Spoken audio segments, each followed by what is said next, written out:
Transmitiendo Radio C4, conectando y comunicando al cuerpo de Cristo.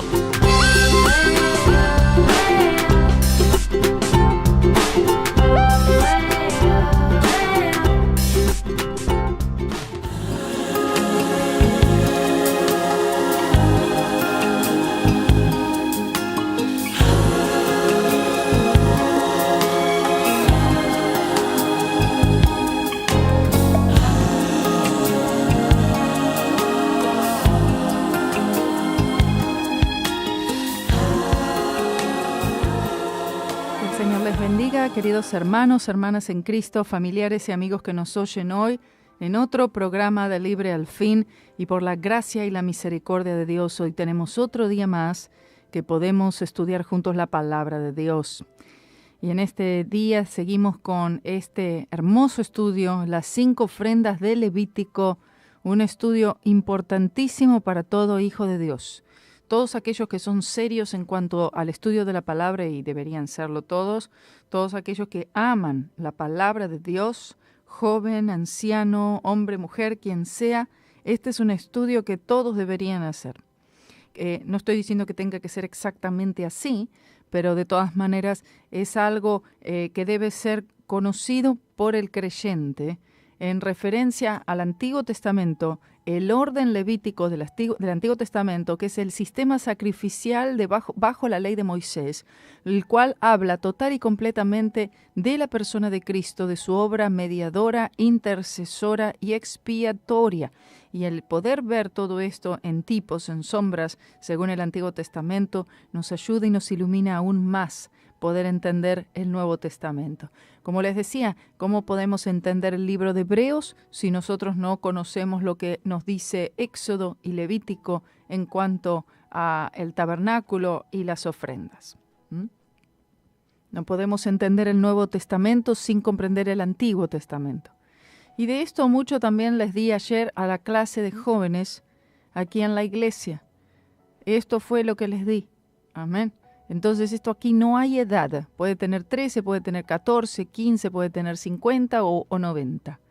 Esta es una palabra que nos enseña y nos expande más lo que es la cruz del Señor Jesucristo, el sacrificio de Cristo, y ahí es donde nosotros debemos estar creciendo. Dice crecer en la gracia y en el conocimiento de nuestro Señor Jesucristo. Y si nosotros estamos realmente creciendo en la gracia de Dios, que es la bondad de Dios, y la gracia de Dios fue extendida a nosotros por el medio de la cruz. La cruz es la gracia es la cruz. Y dice la gracia y el conocimiento del Señor Jesucristo. Es decir, de Cristo, debemos crecer en ese conocimiento, el conocimiento de Cristo y de lo que Cristo hizo por nosotros en la cruz. ¿Entendemos? Entonces todo esto es algo que el creyente debe ser su prioridad en la vida.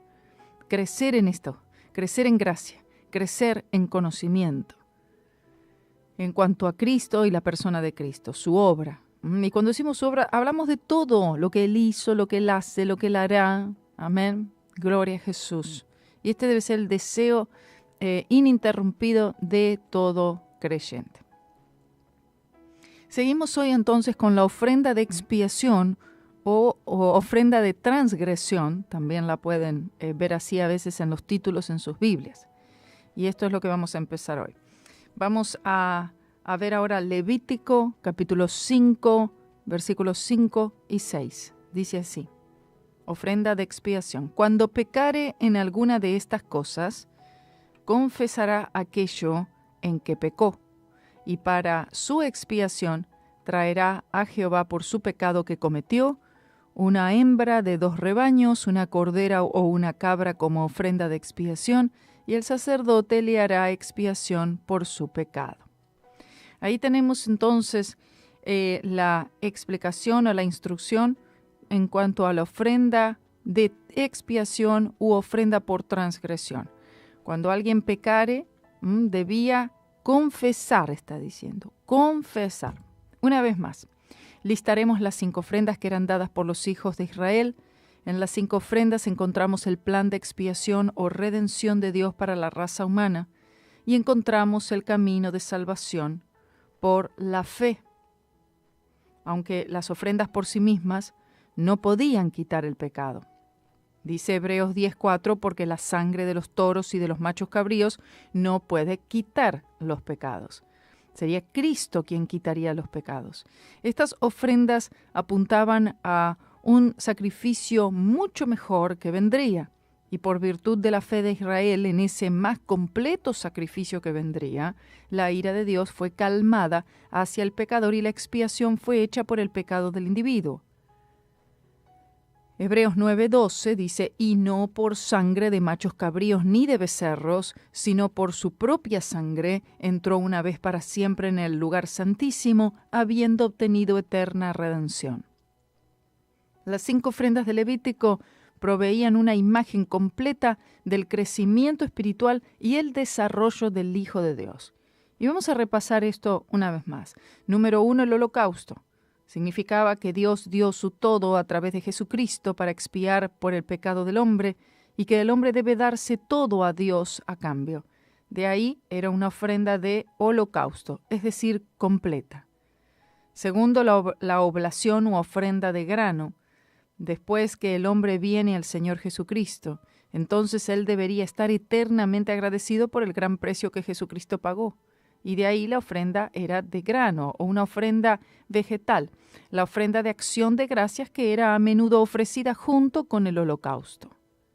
Tercero, la ofrenda por el pecado. Esta ofrenda significa las etapas de crecimiento por las que pasa el creyente.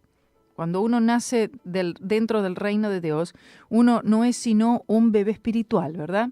Y aunque el creyente no debe mantenerse como un bebé espiritual, sino que debe crecer en la gracia y en el conocimiento del Señor, habrán muchas fallas, errores y pecados de ignorancia en el transcurso, por lo que es necesaria la ofrenda por el pecado, que es la que vamos a estudiar ahora. Y cuarto, que es la que estudiamos la vez pasada. Ahora tenemos la ofrenda de expiación o transgresión, que es la que vamos a estudiar hoy. Esta ofrenda representa las caídas del creyente en su caminar. Tristemente, no siempre caminamos en la luz que debiéramos. Cuando somos destituidos o pecamos, nuestra confraternidad con el Señor es rota, es quebrantada, por lo que Dios demanda una ofrenda de expiación o transgresión. Pero demos gracias al Señor que ahora Jesucristo ha provisto un plan completo de salvación y ya nunca más debemos traer un cordero del rebaño como una víctima sacrificial. En vez, Jesús se convirtió en el Cordero eterno y la sangre de Jesucristo nos limpia de todo pecado. Y quinto, la ofrenda de paz. Si todas las ofrendas anteriores son obedecidas y realizadas fielmente, traerán al individuo la paz con Dios. La ofrenda de paz reconoce las bendiciones de Dios sobre la vida de una persona. Ahora, miremos más detalladamente la ofrenda número 4, la ofrenda de expiación o transgresión. Levítico 5:1 dice, si alguno pecare. Quisiéramos poder decir que el pecado es algo que sucede raramente en los creyentes, pero lamentablemente ese no es el caso. Cuanto más se madura, más vemos hacia atrás cuán ignorantes éramos de los caminos de Dios mientras crecíamos en el Señor. Cuántos guardan rencores, envidias, celos, mal carácter, murmuración, crítica, lujuria y otros pecados en sus vidas. Como dijo el apóstol en cuanto a estas cosas que no deberían estar allí en el corazón del creyente, pero muy a menudo allí se encuentran. Primera de Juan 1:7 dice, y la sangre de Jesucristo su Hijo nos limpia de todo pecado. Este pasaje se encuentra en el Nuevo Testamento en Juan, capítulos 1 y 2. Estos dos capítulos, escuche, Primera de Juan, capítulos 1 y 2, corresponden con la descripción de la ofrenda de expiación que tenemos en Levítico. Se nos dice varias cosas en Primera de Juan capítulo 1. Primero se nos dice que Jesucristo es nuestra vida, versículos 1 y 2. Segundo, se nos dice que tenemos confraternidad con el Padre y con Jesús, simplemente porque el Hijo, el Señor Jesucristo, fue manifestado a nosotros, en el versículo 3. Sigue diciendo que en Dios no hay tinieblas en absoluto, versículo 5. Después dice que no podemos tener confraternidad con Dios y al mismo tiempo andar en tinieblas o en pecado. Versículo 6. Luego nos dice que si andamos en la luz lo mejor que podamos, tendremos comunión con Dios y la sangre de Jesús nos limpiará continuamente de todo pecado. En el versículo 7. A continuación, se nos dice que si decimos que no tenemos pecado, nos estamos engañando a nosotros mismos y la verdad no está en nosotros. Versículo 8. Finalmente, en el versículo 9 dice que si nosotros confesamos nuestros pecados, Dios perdonará nuestros pecados y nos limpiará de toda maldad. Este pasaje nos da el mensaje que el hombre es un pecador. Nos muestra también que aún después que la persona ha venido hacia el Señor y ha sido llena del Espíritu Santo, aún sigue cometiendo pecados. No queremos admitir esto y esta es una doctrina difícil para los pentecostales admitir, aunque es cierto. Entonces, si nosotros somos pecadores, ¿cómo podemos tener confraternidad con Dios? Esto es posible solo viendo el pecado de la manera que Dios lo ve. Debemos odiarlo y tratar con el pecado, confesándoselo al Padre y pidiéndole su misericordia sobre nuestras almas. Entonces, la comunión es posible por la encarnación, la vida, la muerte, la resurrección de nuestro Señor Jesucristo. Es solamente por medio de la obra de la cruz. La obra de la cruz incluye absolutamente todo, en cuanto a la vida de Cristo, su encarnación, su vida perfecta, amén, la crucifixión, su sepultura, su muerte y su resurrección, su ascensión, su exaltación. Aunque el Hijo de Dios peque a veces, se nos dice lo siguiente en 1 de Juan capítulo 3.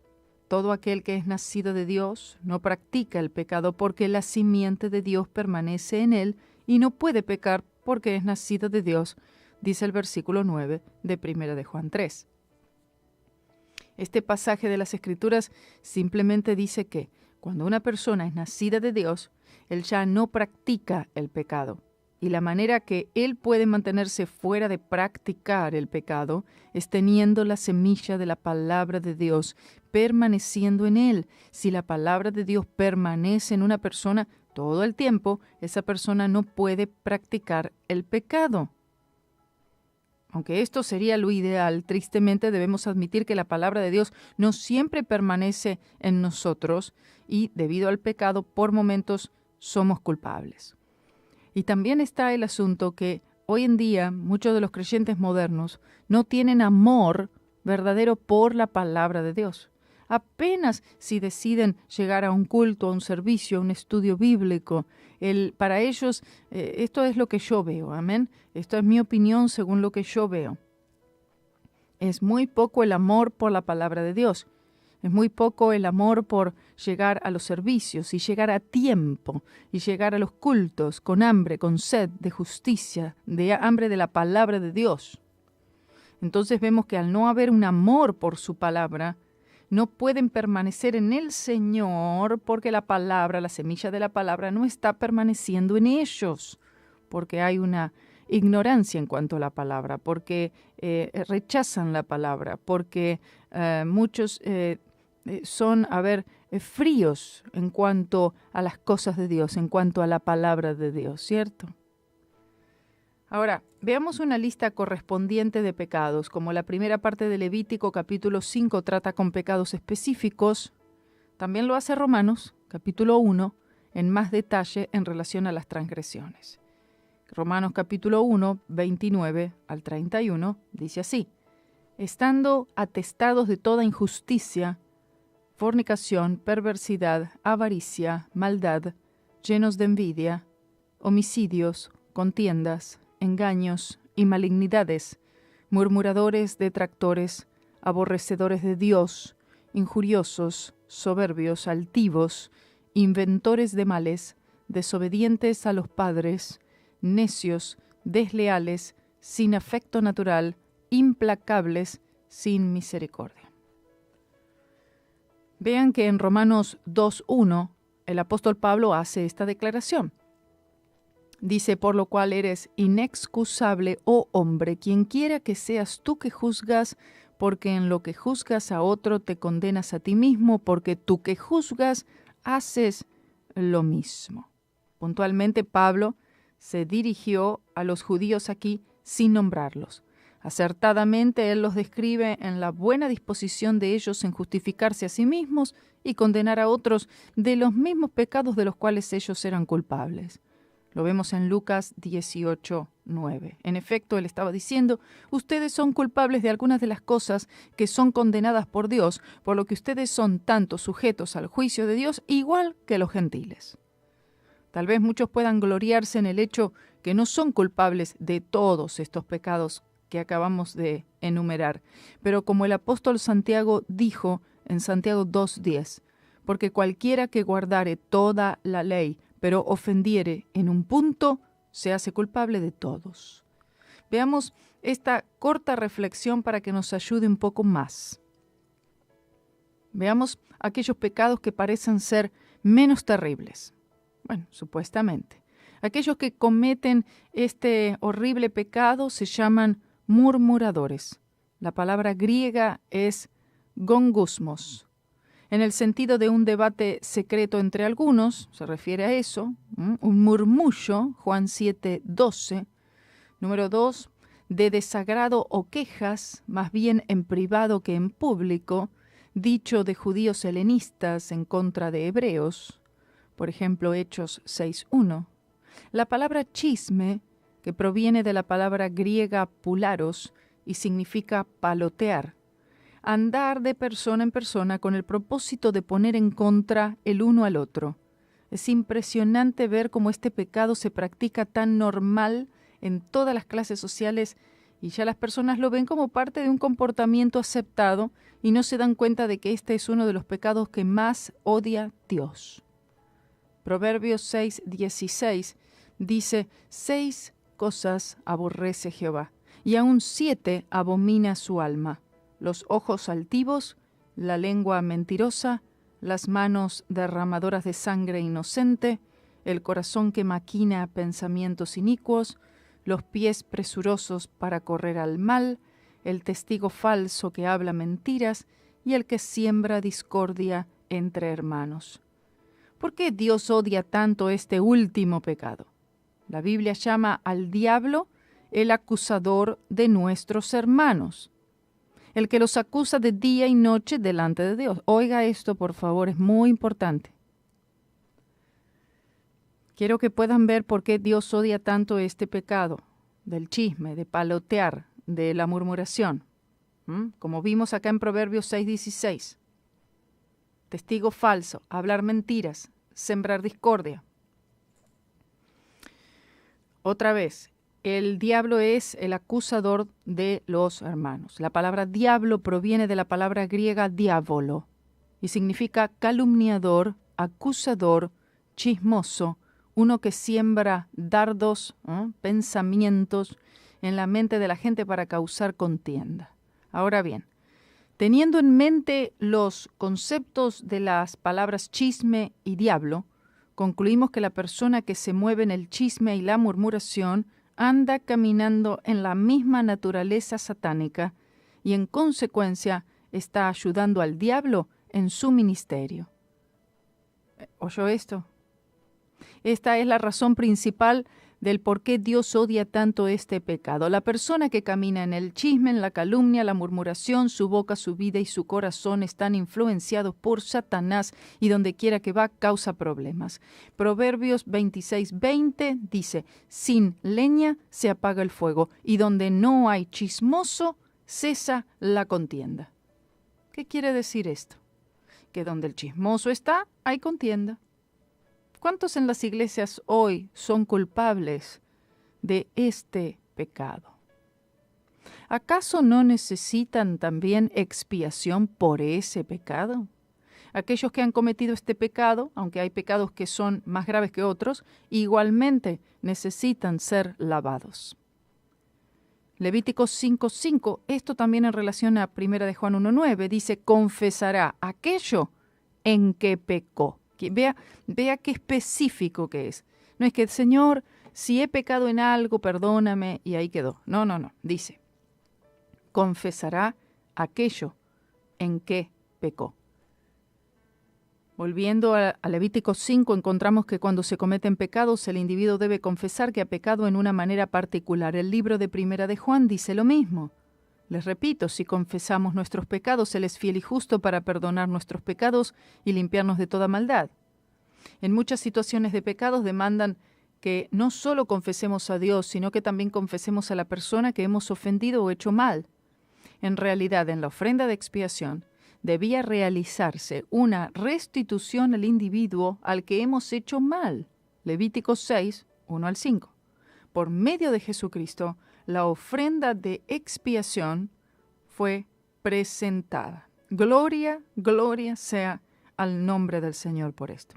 Vamos a una corta pausa y luego vamos a ver otra reflexión en cuanto a la restitución que era demandada en Levítico capítulo 6, y algo que muchos no se dan cuenta, que hoy en día el Señor también demanda este tipo de restitución. Por favor, les ruego, no se vayan. Es muy importante, como ustedes imaginarán, es muy importante lo que estamos estudiando.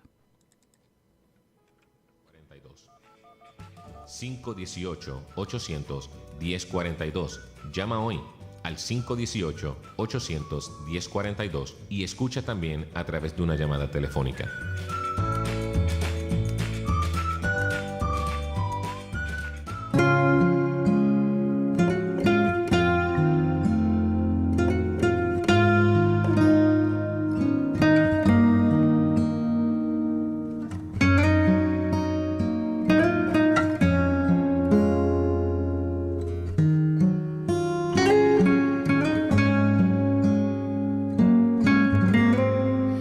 En la mansión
Muy bien, seguimos aquí entonces en Libre al Fin. Veamos otra reflexión en cuanto a la restitución. ¿Por qué?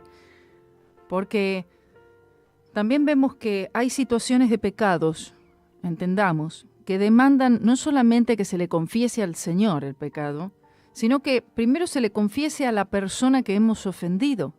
Y también vemos como en la ofrenda de expiación, Levítico 6 del 1 al 5, debía realizarse una restitución al individuo al que hemos hecho mal. Por ejemplo, si a alguien le robaba su vaca al vecino de al lado, ¿verdad?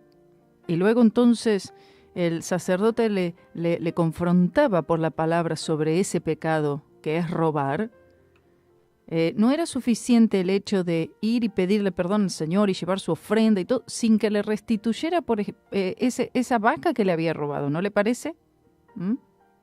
Tenía que pedirle perdón al vecino, tenía que pedirle perdón al Señor, llevar su ofrenda al tabernáculo, etc. Y además tenía que restituirle aquello que le había robado.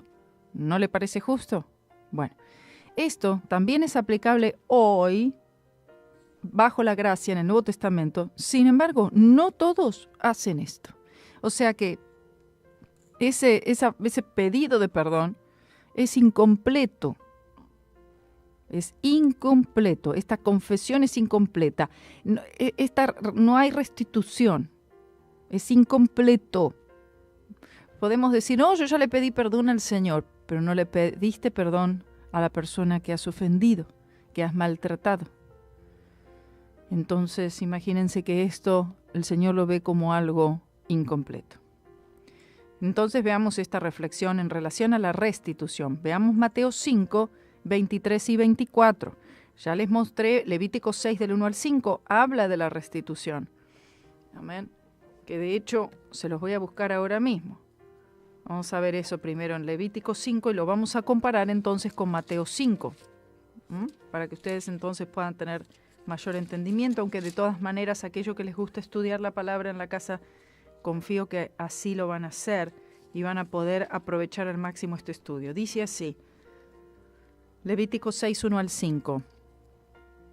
Habló Jehová a Moisés diciendo, cuando una persona pecare e hiciere prevaricación contra Jehová, y negare su prójimo lo encomendado o dejado en su mano, o bien robare o calumniare a su prójimo, o habiendo hallado lo perdido después lo negare y jurar en falso en alguna de todas aquellas cosas en que suele pecar el hombre, entonces, habiendo pecado y ofendido, restituirá aquello que robó o el daño de la calumnia o el depósito que se le encomendó o lo perdido que halló. O todo aquello sobre lo que hubiere jurado falsamente lo restituirá por entero a aquel a quien pertenece y añadirá a ello, escuche, la quinta parte en el día de su expiación. Y para expiación de su culpa traerá a Jehová un carnero sin defecto de los rebaños conforme a su estimación y lo dará al sacerdote para la expiación. Y el sacerdote hará expiación por él delante de Jehová y obtendrá perdón de cualquiera de todas las cosas en que suele ofender. Sin hacer esto no podía haber perdón de pecados conforme a esa falta. Ahora, veamos Mateo 5, 23 y 24. Dice, por tanto, si has traído tu ofrenda al altar y allí te acuerdas de que tu hermano tiene algo contra ti, deja tu ofrenda allí delante del altar y ve, reconcíliate primero con tu hermano y entonces vuelve y ofrece tu ofrenda. Cuando dice tu ofrenda, déjala allí en el altar, no está hablando de cuando pasamos aquí al frente a dejar el diezmo y la ofrenda en las canastas. Está refiriéndose a aquel tiempo en el que llevaban la ofrenda, ¿qué? Este animal, este cordero, un palomino, etc. Sin duda de todo o cualquier ofrenda hoy en día que nosotros podamos darle al Señor, si nosotros podemos darle mucha ofrenda, podemos ayunar mucho, podemos cantar mucho, podemos predicar mucho, pero hay algo que tiene que ser resuelto. Aquí dice algo contra el hermano tiene algo contra ti. Amén. Sin duda de todos los mandamientos de la Biblia, oiga, este es uno de los más ignorados y descuidados, como si no estuviera en la Biblia. El propósito principal de ofrecer sacrificios y ofrendas a Dios es para reconciliarnos con Él, con el Señor, ¿verdad? Segunda de Corintios 5:20 dice, en nombre de Cristo os rogamos, reconciliaos con Dios. Pero antes de poner reconciliación con Dios, de tener esta reconciliación con Él, tenemos que reconciliarnos con el hermano, porque Dios no acepta el servicio de su Hijo que tenga enojo, malicia, amargura en el corazón y que esté distanciado de su hermano. Esta ofrenda de transgresión no puede ser presentada en la forma de obras, como la oración, el estudio de la palabra, el ayuno, el predicar, el cantar, etcétera, etcétera. Y esto sucede todo el tiempo. Es culpable de un pecado por transgresión y va y ayuna 3 días. Eso no va a resolver el asunto, solamente la sangre. Estas obras son muy nobles, pero no pueden en sí mismas tratar con el pecado, ni mucho menos expiarlo. Es solamente confiar totalmente en Cristo y el precio que Él pagó allí en la cruz. Las obras son importantes, pero solo como un resultado de nuestra salvación y no como la causa de ella. Entonces debe haber pedir perdón a la persona, restituir y pedirle perdón al Señor. Hay cristianos que viven en pecado, mucho pecado de ignorancia también, pero como trabajan o sirven al Señor haciendo diferentes actividades, creen que con hacer esto es suficiente para expiar sus pecados. Es decir, tratan de resarcirse de sus pecados por las obras. Lo peor es que muchos de estos pecados ni siquiera los consideran pecados. Son ignorantes o simplemente pecan deliberadamente. Estos cristianos miden sus vidas por las cosas que hacen o no, en vez de por lo que Cristo hizo en la cruz del Calvario. Tal vez tengan una muy buena relación con sus nobles obras, pero no tienen una relación con Cristo y no están caminando cerca de Él, porque cuanto más cerca caminamos de Cristo, más evidentes son nuestras flaquezas y más clara es su gracia. Como dijera Pedro, viendo esto, Simón Pedro cayó de rodillas delante de Jesús diciendo, apártate de mí, Señor, porque soy hombre pecador. Lucas 5:8. Ahora, hablemos por un momento sobre la confesión. En Levítico 5:5 dice, confesará aquello en que pecó. Y Primera de Juan 1:9 dice, si confesamos. Entonces significa que debemos decirle a Dios lo que hemos hecho y decírselo claramente y puntualmente. Si hemos mentido, le diremos, Señor, he mentido. Si hemos murmurado o criticado a alguien, diremos, Señor, he criticado. Por favor, perdóname. Confesar significa que nos forzamos a nosotros mismos a ver las cosas como las ve Dios y nombramos las cosas como las nombra Dios. Como ven, la Biblia nunca trata de adornar los pecados, sino que los nombra tal cual son. Es feo, ¿verdad? Sí. El pecado es muy feo. Pero de esto es que trata la confesión. Muchas veces nos referimos al terrible pecado de David o el pecado de Pedro, pero en realidad hay profetas del Antiguo Testamento que se encuentran en la misma categoría. Lean cuidadosamente estas palabras o véanlas ustedes en sus Biblias. Mateo 26:74, que dice, entonces él comenzó a maldecir y a jurar, no conozco al hombre, y enseguida cantó el gallo. Esto nos dice que la ofrenda de expiación es una parte vital de nuestro caminar cristiano, que a pesar de nuestra consagración y amor a Dios, a veces pecamos. Veamos en cuanto al requisito a aquel que necesitara llevar una ofrenda de expiación. Levítico 5:6 dice, una hembra de los rebaños, una cordera. La expiación significa una cubierta o protección puesta entre Dios y su ira contra el pecado y el individuo que lo ha cometido. La cobertura es de sangre, no solo el pecado era cubierto, sino que también el pecador, debido a que el pecado está dentro del individuo. Solo Cristo puede entrar en lo profundo del hombre para tratar con el problema del pecado. Todo lo demás, como los terapistas, consejeros, psicólogos, etcétera, etcétera, tratan con los síntomas, tratan superficialmente, tratan con los malos hábitos, pero Dios trata con nuestra naturaleza pecaminosa. Solo Cristo puede reconciliar al hombre con Dios, y es por medio de la cruz. Así es posible, por la fe, lo que conocemos como nacer de nuevo. Bajo el viejo pacto, cuando las personas pecaban, tenían que confesar su pecado, traer su ofrenda al sacerdote para la expiación de su pecado. Hoy nosotros, bajo el nuevo pacto, aún tenemos que confesar nuestro pecado. Pero debido a que nuestra salvación está basada en mejores promesas, no tenemos que ofrecer un sacrificio, solo tenemos que confiar en el sacrificio que ya ha sido traído, el Cordero perfecto, Jesucristo, quien se ofreció a sí mismo. Levítico 7:1 dice, es cosa muy santa. Dice, asimismo esta es la ley del sacrificio por la culpa, es cosa muy santa. La palabra santo simplemente significa aquello que es apartado para el Señor.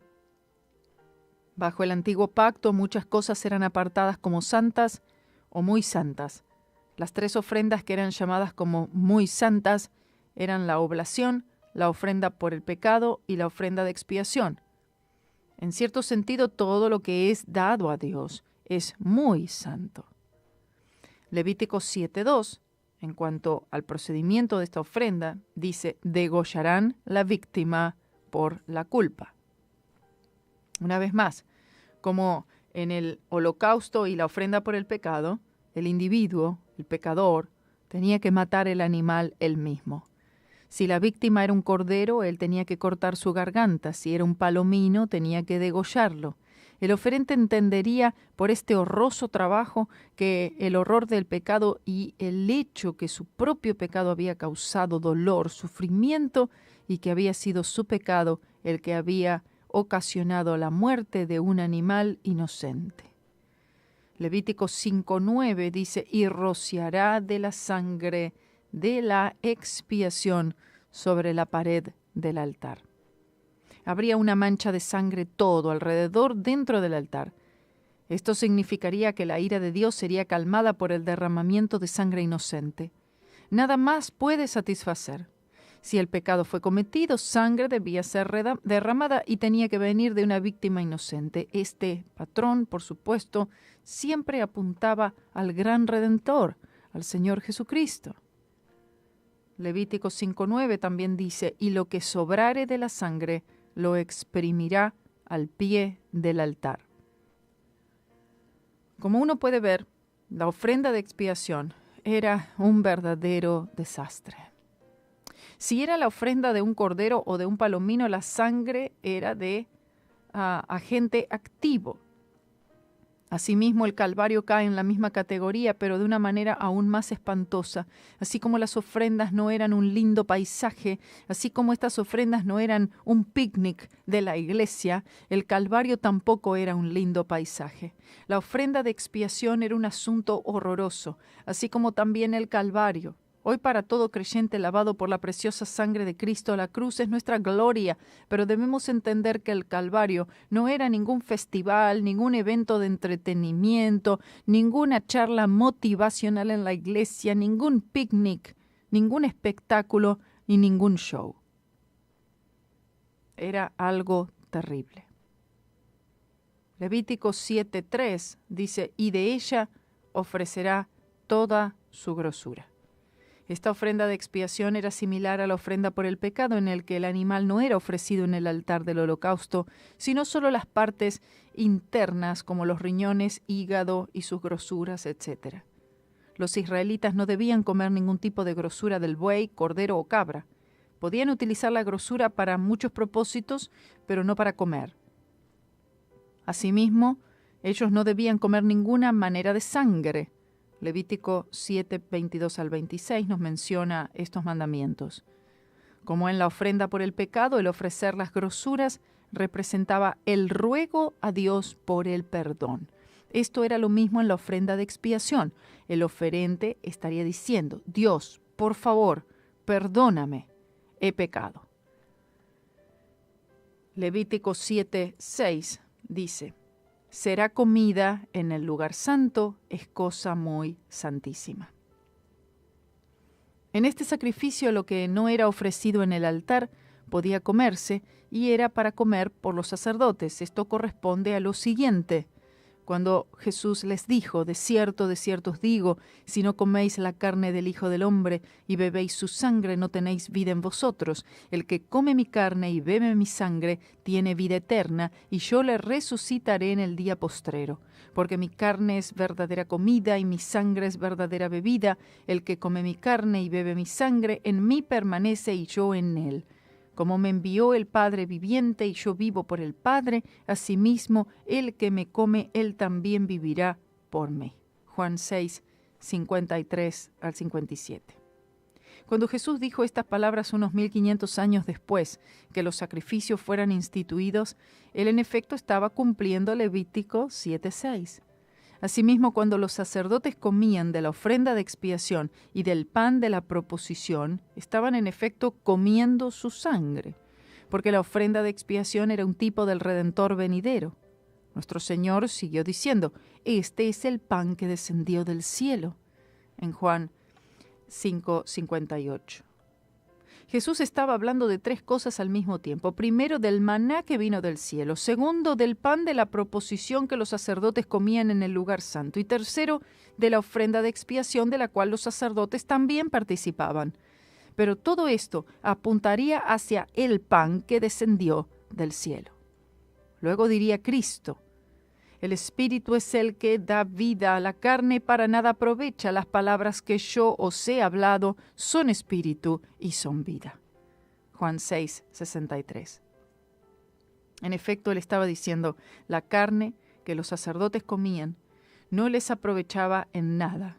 Era solo un tipo de lo que vendría. Yo soy el verdadero pan de vida, yo soy el verdadero sacrificio. Es el Espíritu que da vida y mis palabras son vida. Entonces, cuando los sacerdotes se sentaban a compartir lo del sacrificio, en sus corazones sabían que esto apuntaba a aquel que vendría. Qué hermoso debió ser para estos sacerdotes levíticos disfrutar de la presencia de Dios juntos. Levítico 7:8 sigue diciendo, la piel del holocausto que ofreciere será para él. Se cree por algunos que el derecho del sacerdote para quedarse con la piel del animal viene desde el tiempo de Adán, quien fue vestido con pieles de los sacrificios. Génesis 3:21. La piel del animal tomada por el sacerdote para su uso personal sería un recordatorio constante que los esfuerzos del hombre no pueden salvarle. Debe ser solo por el ofrecimiento de sangre de una víctima inocente. He aquí, la piel del sacrificio animal sería un recordatorio permanente de lo que fue necesario. La ofrenda de los más pobres, cuando habían algunos que no podían obtener un cordero, por supuesto, ni siquiera un palomino, porque habían algunos que eran más pobres, en ese caso habían otras provisiones. Vean que no había excepciones en lo referente a la expiación por el pecado, sean pobre o de clase media, o tuvieran más o menos, no importaba, como sea, todos tenían que llevar una ofrenda. El Señor estaba con esto diciendo, el pecado es tan horroroso que un sacrificio debe ser pagado sin importar las circunstancias. Él también estaba diciendo que él sabía que algunos no tenían la sustancia necesaria para traer las ofrendas requeridas, entonces él hizo posible que todos puedan participar. Y asimismo hoy todos pueden venir y beber del agua de vida gratuitamente. No importa cuán pobre pueda ser la persona, él o ella aún podía venir al Señor Jesucristo. Nada podemos traer al Señor, solo podemos por la fe tomarnos de la cruz. Ahora veamos los ingredientes que debían traer los más pobres al tabernáculo. Levítico 5:11. La 10ª parte de una efa de flor de harina. La cantidad especificada era suficiente para hacer un pan.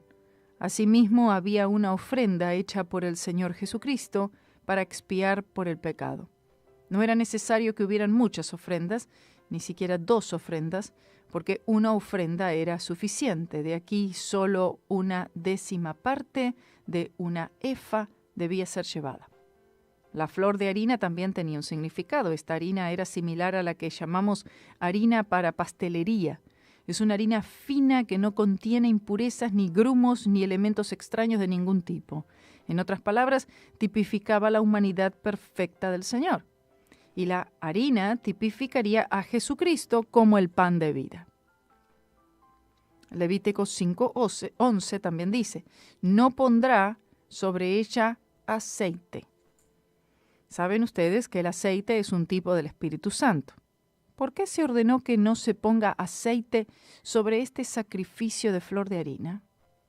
Por otro lado, el aceite tipo del Espíritu Santo no podía ser aplicado debido a que no había derramamiento de sangre en esta ofrenda, lo cual nos dice que sin la cruz, el Espíritu Santo no se moverá ni obrará. Qué importante este detalle, ¿verdad? Esto se enfocaba al tiempo cuando Jesucristo moriría en el Calvario. El Espíritu Santo, en efecto, le abandonaría. Salmo 22:1, Dios mío, ¿por qué me has desamparado? Jesucristo sería la ofrenda perfecta por el pecado. Isaías 53:10, cuando haya puesto su vida en expiación por el pecado. Habiendo él llevado el pecado de muchos y orado por los transgresores. Oh, gloria a Dios, dice en Isaías 53:12. En su muerte en el Calvario, Jesucristo llevaría el pecado de todo el mundo. En esa hora el Espíritu Santo literalmente le desampararía. Este acontecimiento le llevaría a él a orar en el jardín de Getsemaní. Padre mío, si es posible, pase de mí esta copa. Él y el Padre nunca se habían separado antes. Aún así, le agradó al Padre quebrantarlo para salvar a la humanidad, y por esto el Espíritu Santo, quien siempre estuvo con él para ayudarlo durante sus años de su encarnación, durante sus años desde su encarnación hasta toda su vida, no estaría allí para ayudarlo en la cruz. Cuando Jesús llevó sobre sí mismo los pecados de la humanidad, Dios no podía siquiera mirarlo, y en ese momento el Espíritu Santo en esencia estaba ausente, por lo menos por unas horas, aunque sí estuvo momentos antes a que Jesús muriera. Lucas 22:46. Por esto, cuando se ofrecía la harina por el más pobre, el aceite estaría ausente, significando la ausencia del Espíritu Santo y la falta del Espíritu Santo en rescatar a Jesús de esta terrible agonía en la cruz del Calvario, lo cual era absolutamente necesario para que usted y yo hoy podamos ser salvos. Levítico 5:11. Ni sobre ella pondrá incienso. El incienso era utilizado para poner sobre el fuego que era tomado del altar del holocausto y luego puesto en el altar de adoración. Este incienso llenaría el lugar santo con una fragancia dulce, y era esta fragancia que subiría como una nube de humo dulce hacia Dios. Esta nube dulce de humo significarían las oraciones y las alabanzas de los santos subiendo al trono de Dios y siendo recibidas por Dios gracias al sacrificio de un animal inocente.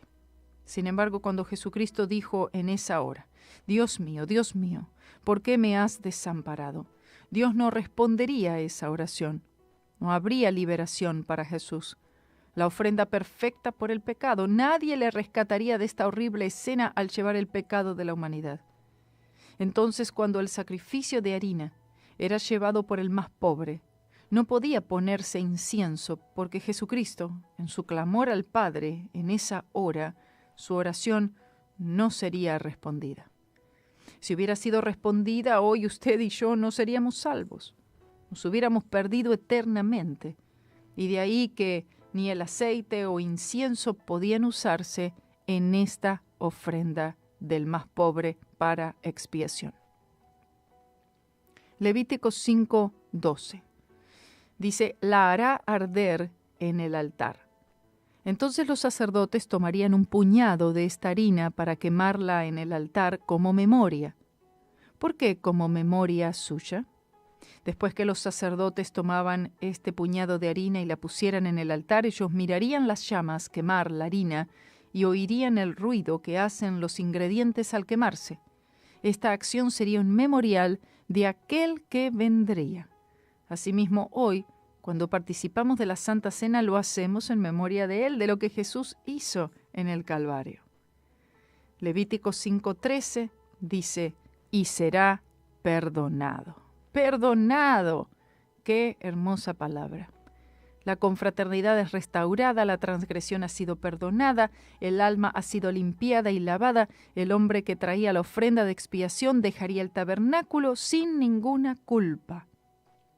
Él ha obedecido a Dios, él ha confesado su pecado, él ha seguido los mandamientos de Dios y ahora se va feliz, lleno de gozo y paz que sobrepasa todo entendimiento. Asimismo, hoy quisiera decir que nunca pecamos y que nunca le fallamos a nuestro Padre Celestial, pero tristemente nadie puede decir esto porque todos hemos pecado. Así como dijo el apóstol Juan, hijitos míos, estas cosas os escribo para que no pequéis. Y si alguno hubiere pecado, abogado tenemos para con el Padre, a Jesucristo el justo. Y Él es la propiciación de nuestros pecados, y no solamente por los nuestros, sino también por los de todo el mundo. Primera de Juan 2, 1, 2. Gracias a Dios. Jesucristo es la ofrenda de expiación que satisfizo el requisito de sangre derramada. Él es el pan que vino del cielo, Él es la piel del sacrificio que viste nuestra desnudez, Él es nuestra cobertura, Él es la flor de harina, Él es la sangre que fue derramada alrededor de la base del altar, Él es nuestra propiciación, nuestra ofrenda de transgresión. Gloria, gloria sea al Cordero de Dios que quita el pecado del mundo. Hasta aquí entonces esta ofrenda número 4, la ofrenda de transgresión o expiación, y seguimos en el próximo programa, no se lo pierda, con la última ofrenda, la ofrenda de paz. Que el Señor les bendiga y gracias por acompañarnos hoy aquí en mi Radio C4 y por favor compártalo con otros, les hará un gran bien.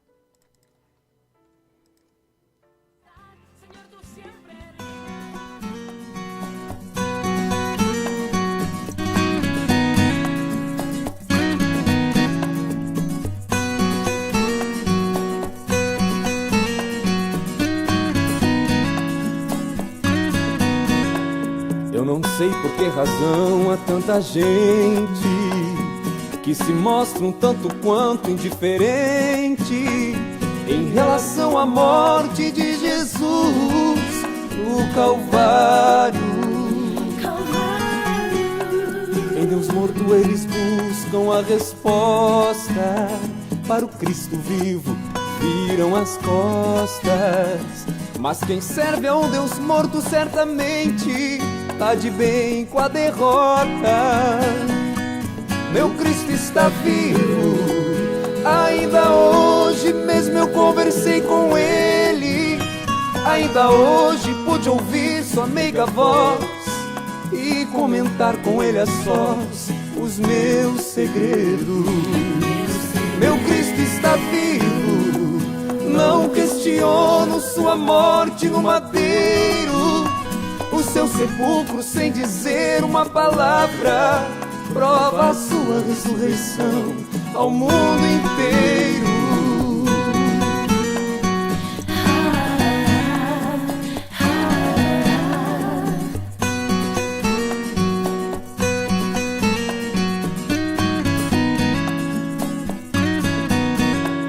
Fico triste quando vejo o ser humano derramando suas lágrimas em vão diante de uma imagem de escultura, obra de suas mãos.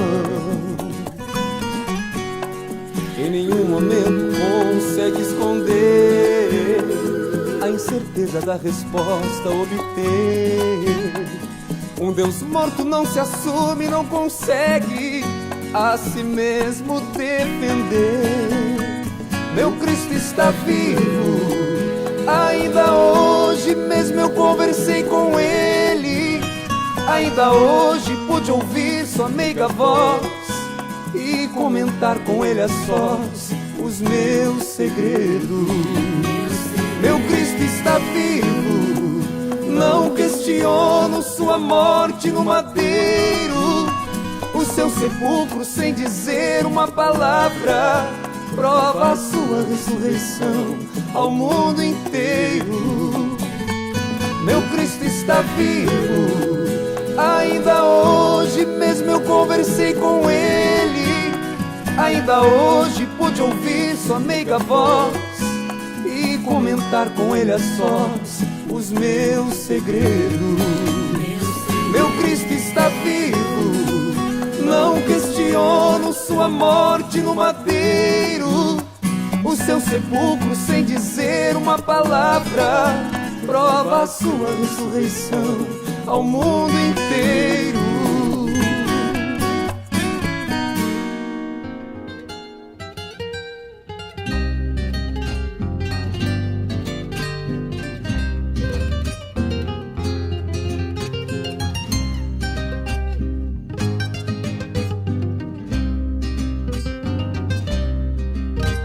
De una roca dependo, esa roca es mi Jesús.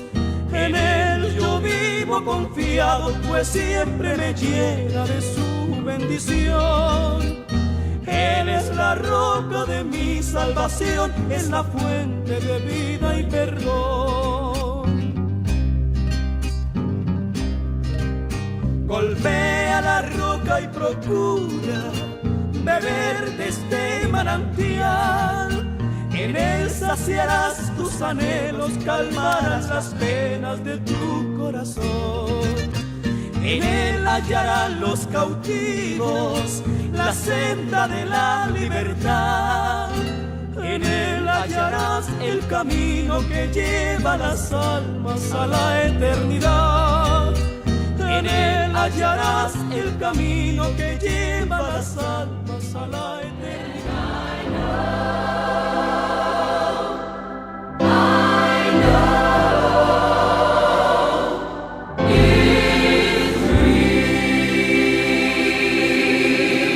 Oh, how well do I remember how I doubted day by day, and I did not know for certain that my sins, were washed all away. When the Spirit would try to tell me, oh, I just would not believe, and I never could be happy. And to make myself believe, oh, it's real, it's real, it's real, it's real. Oh, I know it's real. Praise God, the doubts are settled, and I know it's real. Oh, it's real, it's real. Yes, it's real, it's real. Oh, I know it's real. Praise God, the doubts are settled, and I know it's real. When the truth came close and searching, all my joy would disappear, for I did not have the witness of the